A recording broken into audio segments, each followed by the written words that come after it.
today we have, the release that we have made today on social services builds on the one on vulnerable people that we released yesterday. It draws on a number of surveys, including the 2016 community survey that we ran last year and the general household survey, and maps out what has happened in the country across a long period of time. We also look at how satisfied are people with the kinds of services that they are getting. The information that we have is also linked with the information from the supply side of municipalities. That municipalities, how well are they supplying water and electricity services, and what the costs are associated with those, the expenditure that's spent there. So, answering your question then, therefore, of what has happened in the services side, we see that consistently South Africa has provided water and electricity to citizens across, although it's variable, particularly the so-called B4 municipalities, which are largely your rural municipalities, town, and so on. There, the levels of satisfaction, the levels of coverage, obviously, and also the Eastern Cape part of the country, as well as KwaZulu-Natal, actually access limited services when it comes to water and sanitation, as well as electricity. The rest of the country is largely better served. You also mentioned that 75% households seem to be worried about the efforts put by municipalities in resolving some of the challenges. Can you elaborate on that? Yes, 75% of the households across the country don't believe that municipalities are geared up to solve their problems. That's a very loaded statement at the local government level about how well people perceive of their local government structures. And I think it's an important matter to look into and resolve. It's not something that will be there. And when you start, there's a report that we have just put on our website, but I'll be publishing, or at least presenting, which looks at whether service delivery protests could be predicted. And the evidence suggests that they could, because they are closely related with inadequate service delivery. I'm not saying I condone protests, but they could be predicted as triggers for different forms of protests. Is lack of resources by these municipalities maybe a contributory factor to their failure? I suppose, times are tough, and they've always been tough. When we look at, one of the things that one has to look at is the salary bill of municipalities has been growing at about 9%, whereas the revenue has been growing at about 2%, something like that.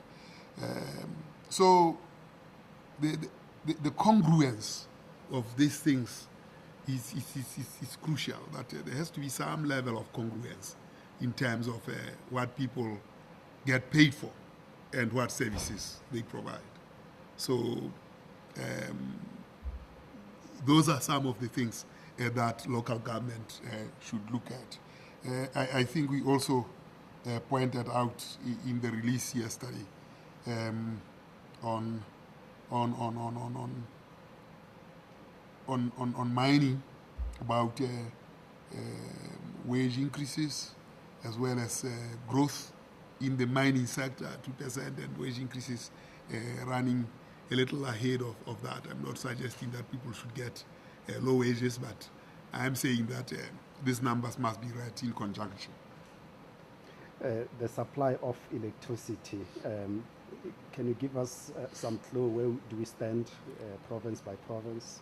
Well, Gauteng takes the largest cake in terms of sales of electricity, probably 13 billion, and it's followed by KwaZulu-Natal at about 5 and Western Cape at about 4, and the rest share the remainder of what is expended on electricity in the quarter of 2016, the last quarter of 2016. the eradication of the bucket system, you mentioned it as a burden that need to be eradicated. How rife is this? And yeah, if you can brief. I think the bucket system has been largely dealt with in different ways, including with Porta Porta in the Western Cape. We have been having some discussions with the MEC there, and they're saying, well, Porta Porta is not a bucket, and the users say it's a bucket. So those kinds of things do come in definitions, and I think they have to be dealt with. But we see 165,000 and 185,000 of this disposal of feces in unimproved environments or circumstances which would be equivalent to a bucket, particularly in the Eastern Cape and KwaZulu-Natal. So it doesn't mean that other provinces don't have the problem, but it's much more pronounced in those two provinces.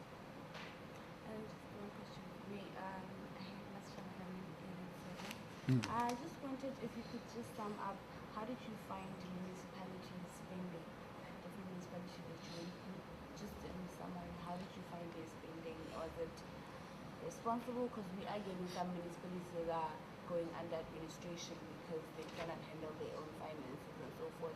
So in this report, how did you find municipal spending?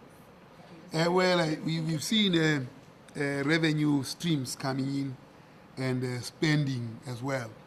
And quite clearly, the sale of water, particularly the sale of electricity, has become a revenue source, a serious revenue source for most of the municipalities.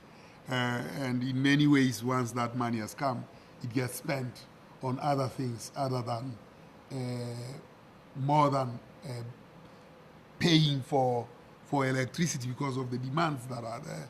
And of course, it's not surprising that at times Eskom threatens certain municipalities that it will cut them off. It's a very difficult space. I'm sure that we haven't looked at who is who in those kinds of things and where are they spending the money and whether it's responsibly or not responsibly.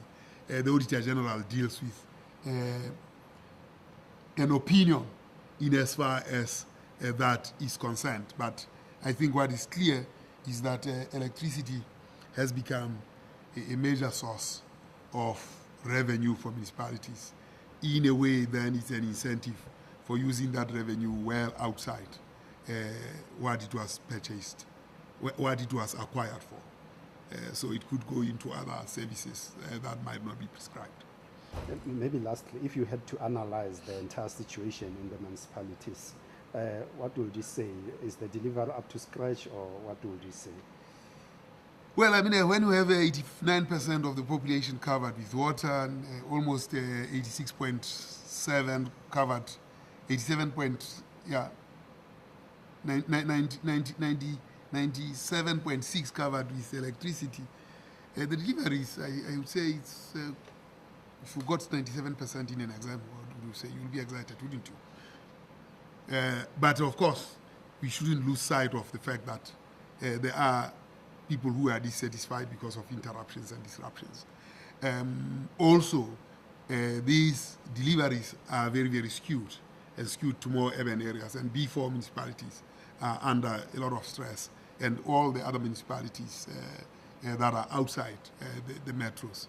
And of course, localities within metros also see a very variable delivery track record from municipalities.